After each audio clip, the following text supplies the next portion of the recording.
ऋषि कुमार पर इस देश को गर्व है। फिलहाल यूपी सरकार की ओर से की जा रही है प्रेस कॉन्फ्रेंस, सीधे रुक कर लेते हैं। से जुड़ी जो समस्या है, जैसे हमने गेहूं के खरीद केंद्र तय किए हैं, हमने आलू के खरीद केंद्र तय किए हैं, उनका मुआयना, उनका निरीक्षण,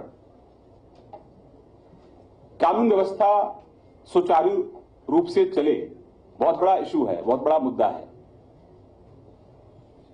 इसकी समीक्षा करना, सभी जिलों में पर्याप्त मात्रा में पीने का जल उपलब्ध हो, यह सुनिश्चित करना,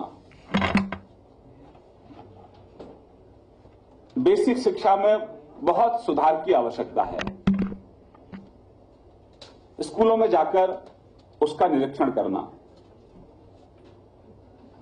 स्वास्थ्य में हम जिला अस्पताल में नीचे सामुदायिक केंद्रों पर और नीचे स्तर पर सभी माननीय मंत्री और सभी अधिकारी स्वास्थ्य सेवाओं की समीक्षा करेंगे कि रात्रि में डॉक्टर बैठते हैं कि नहीं बैठते हैं, नहीं बैठते हैं तो डॉक्टर बैठें, आम जन को कोई दिक्कत ना हो, यह हम सुनिश्चित करेंगे। जहां जहां भ्रष्टाचार की शिकायतें मिल रही हैं, वहां पर अविलंब कार्रवाई हो, ऐसे अधिकारियों के खिलाफ एफआईआर हो, सिर्फ उनको वार्निंग देकर नहीं छोड़ा जाएगा, जेल की सलाखों के पीछे उनको जाना होगा। अगर रिश्वतखोरी हुई तो जीरो टॉलरेंस अगेंस्ट करप्शन।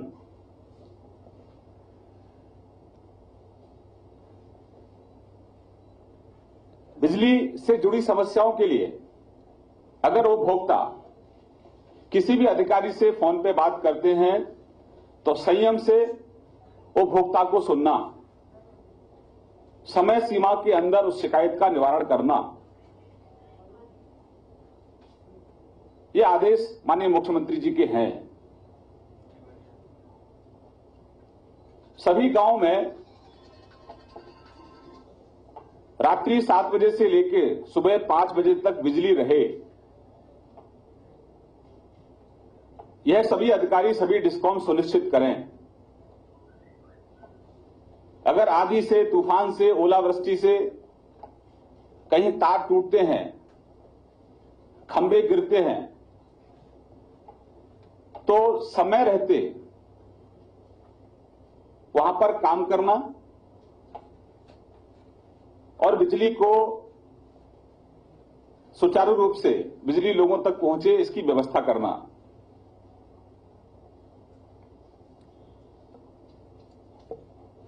माननीय मुख्यमंत्री जी ने सभी महानगरों में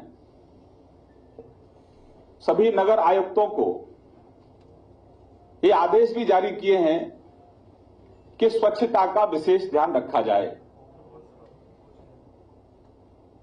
सभी जिलाधिकारी ये सुनिश्चित करें कि गांव के अंदर भी स्वच्छता रहे।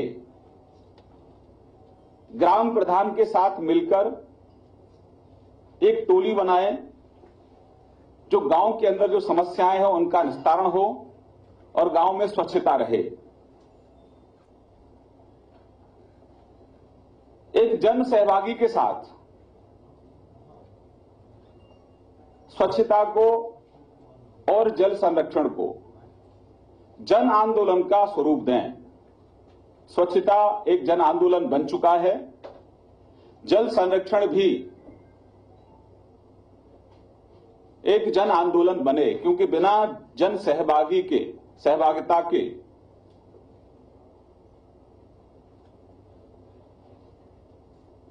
पानी हमारी प्राथमिकता है, पानी बचाना हमारी प्राथमिकता है, जल सबको मिले ये भी हमारी प्राथमिकता है। तो इसमें हम जन सहभागिता बढ़ाएं।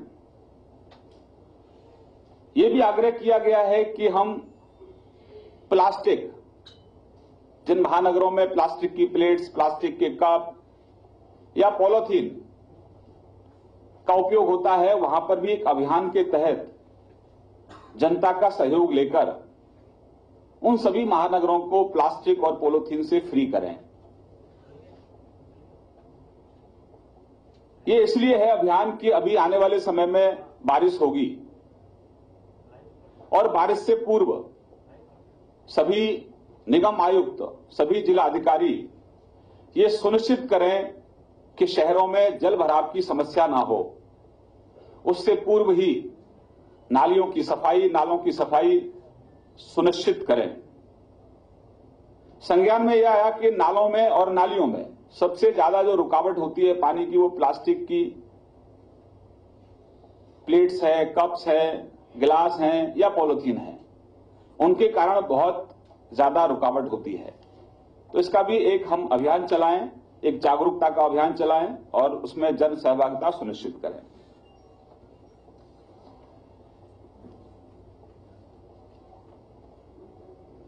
सभी माननीय मंत्रियों को यह भी आह्वान किया गया है कि अपना जो विभाग है उसमें तो आपको कार्य करना ही है। अन्य जो आपको जिले दिए हैं, क्योंकि सभी मंत्रियों को 2-2 जिले आवंटित हुए हैं, स्वतंत्र प्रभाग के मंत्रियों को भी 2-2 जिले आवंटित हुए हैं, राज्य मंत्रियों को 1-1 जिला आवंटित हुआ है। 100 दिन के बाद हमारी सरकार एक रिपोर्ट कार्ड भी जनता के सामने रखेगी। तो अभी जो हमने अलग अलग विभागों का प्रस्तुतिकरण किया, 100 दिन के बाद सभी मंत्री अपने अपने विभागों का प्रस्तुतिकरण माननीय मुख्यमंत्री जी के समक्ष करेंगे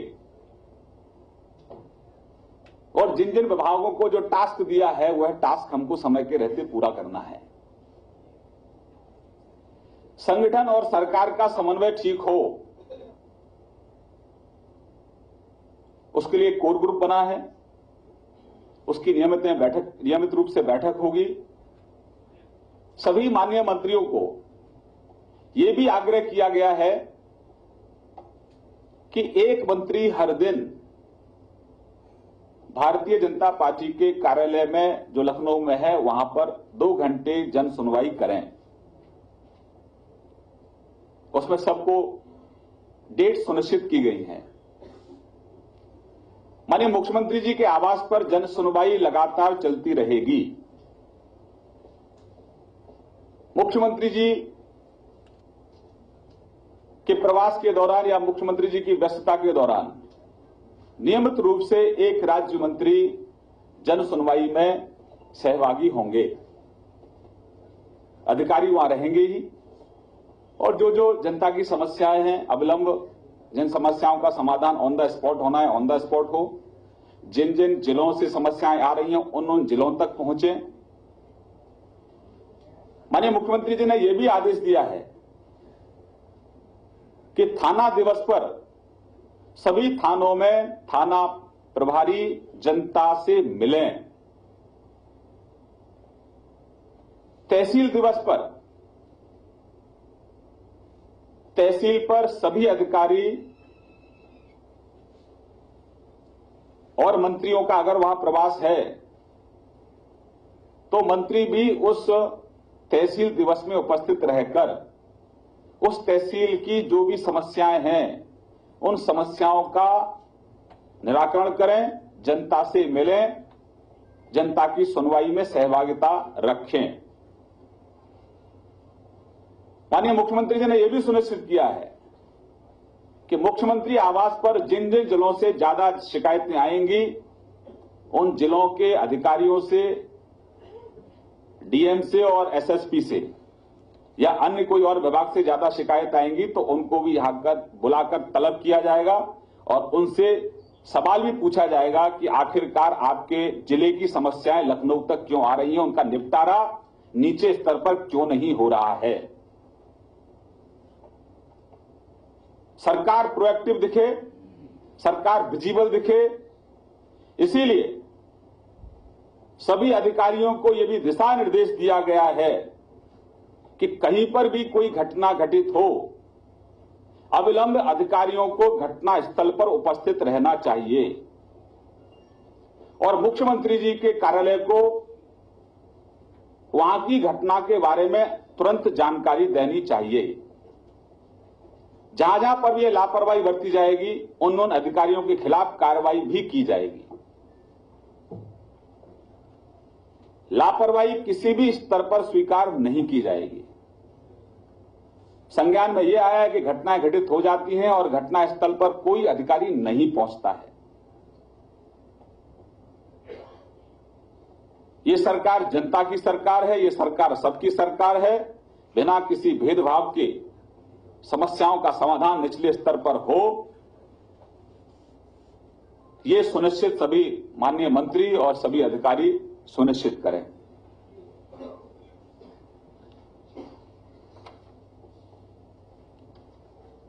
माननीय मुख्यमंत्री जी ने यह भी आदेश दिया है कि जिन जिन जिलों में जो अधिकारी कैंप ऑफिस से जिले को चला रहे हैं, वो आज से ही बिना आदेश प्राप्त किए आज से ही उन अपने कैंपों को बंद कर दें और दफ्तरों में जाना शुरू करें। 9 बजे से लेकर 11 बजे तक सभी जिलाधिकारी, सभी एसएसपी जनता से मिलें, जनता की बात को सुने, समस्याओं का निपटारा करें और उसके बाद जिला अधिकारी तहसीलों का प्रवास करें, एसएसपी थानों का प्रवास करें, औचक निरीक्षण करें। लापरवाही अगर कहीं पाए जाए तो ऐसे अधिकारियों के खिलाफ कार्रवाई भी करें और कोशिश करें कि शाम को 6 बजे अपने दफ्तर में रहें। माननीय मुख्यमंत्री जी, लैंडलाइन पर बात करने वाले हैं, चाहे वो जिले का कोई भी अधिकारी हो, अगर वो किसी महत्वपूर्ण काम से बाहर है तो उसकी जानकारी भी ऑफिस में रहे। जिला अधिकारियों को खासतौर से दिशा निर्देश है, क्योंकि कप्तान को इसमें थोड़ी छूट दी गई है, लेकिन सुबह 9 से 11 सभी एसएसपी और डीएम जनता से सुने, जनता को मिले, जनता की समस्याओं का समाधान करें। माननीय मुख्यमंत्री जी कभी भी किसी भी डीएम को या एसएसपी को इस समय के बीच में लैंडलाइन पर, फोन पर बात कर सकते हैं। मेरी तरफ से इतना ही और इसी से संबंधित मेरा बहुत विनम्र प्रार्थना है, बहुत कर्मबद्ध प्रार्थना है कि जो मैंने कहा है वो नीचे देख, उसी से संबंधित अगर आप सवाल पूछेंगे तो मुझे बहुत अच्छा लगेगा। अन्य जो सवाल हैं आपके, इन सवालों का जवाब हम देते रहेंगे, आपको मिलते रहेंगे। बहुत महत्वपूर्ण फैसले सरकार ने लिया, एक एक करके पूछे, मैं सबके जवाब दूंगा।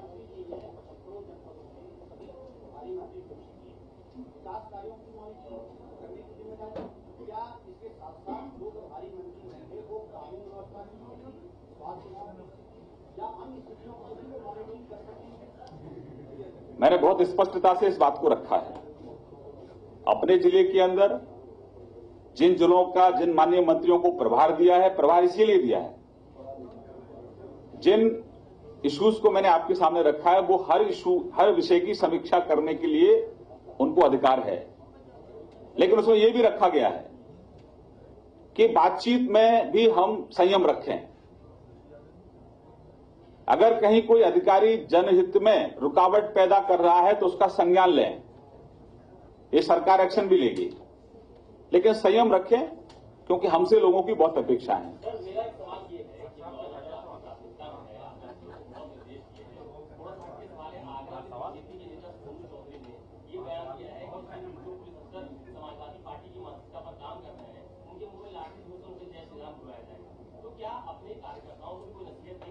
सरकार की मंशा मैंने आपके माध्यम से बहुत स्पष्ट रखी है।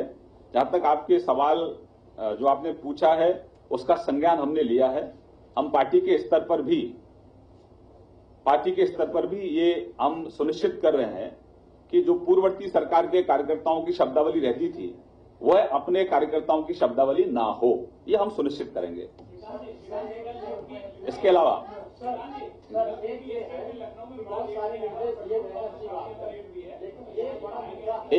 एक पूछ लें मैं सबका।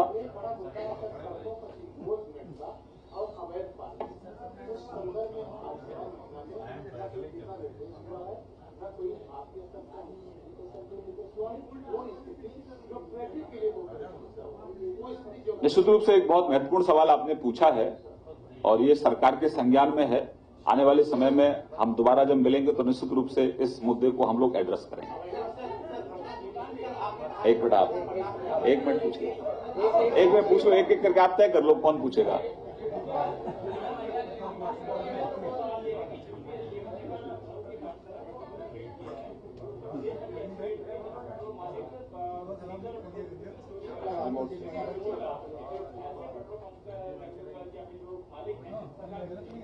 मैं मानता हूं कि पेट्रोलियम मंत्रालय ने इसका संज्ञान लिया है। ऐसे लोगों को चिन्हित भी मंत्रालय करेगा और कार्रवाई भी करेगा।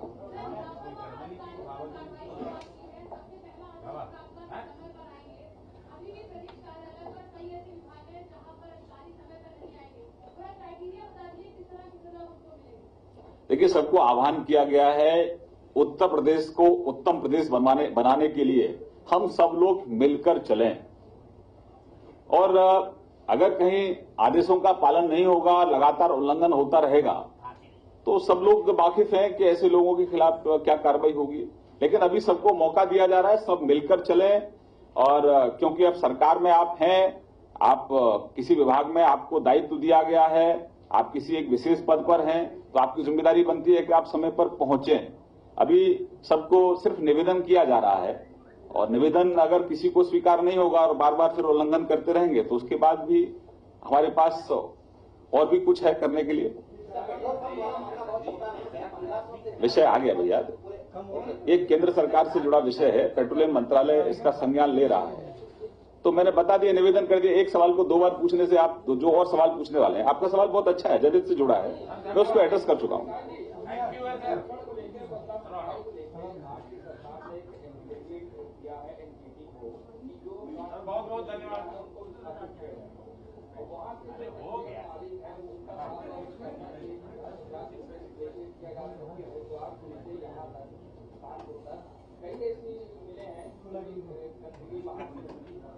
मैं आपके माध्यम से इतना निवेदन करना चाहता हूं कि गंगा अविरल हो, गंगा साफ रहे, यमुना साफ हो, यमुना अविरल बहे, ये हम सब प्रदेश के देश के लोगों के लिए बहुत आवश्यक है।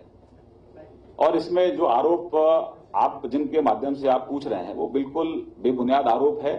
गंगा यमुना हम सबकी है, हमारी धरोहर है, इनको बचाना हम सबका कर्तव्य बनता है। तो इनके साथ साथ जहां जहां भी प्रदूषण हो रहा है उसको रोकने के समुचित प्रावधान हम लोग कर रहे हैं। हम इतना ही कहना चाहते हैं आपके माध्यम से कि इसमें राजनीति ना करें, बल्कि जो अभियान चल रहे हैं गंगा और यमुना की स्वच्छता के, उन अभियानों में बढ़ चढ़कर हिस्सा लें। जी हाँ, पूछें आप।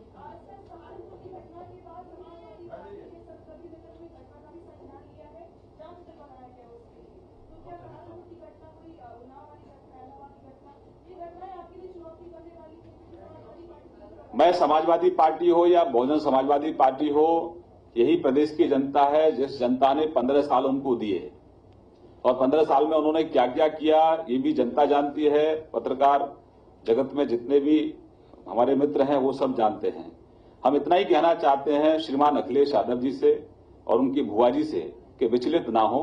हम बहुत लंबे समय तक यहाँ रहने वाले हैं, सरकार को काम करने दें। अगर कहीं आपको लगता है कि सरकार को कोई सुझाव देना तो सुझाव दें, लेकिन बहुत निचले स्तर की राजनीति ना करें। अभियान चलाने की बात की है, उत्तर प्रदेश में 65 से अधिक ब्लॉक जो हैं वहाँ पानी जल स्तर नीचे चला गया, उसको बढ़ाने के लिए किस तरह का? मैंने कहा ना कि एक अभियान चलाएंगे और इसमें जन सहभागिता भी सुनिश्चित करेंगे, जिससे कि लगातार जो पानी का स्तर नीचे जा रहा है वह कैसे हम बरसात के पानी को रोक सकते हैं। और उसके लिए भी एक अभियान हम लोग, जैसे अभी आने वाले समय में आप देखेंगे तो एक बड़ा अभियान हम प्रदेश में चलाने वाले हैं। ये है एबीपी न्यूज, आपको रखे आगे।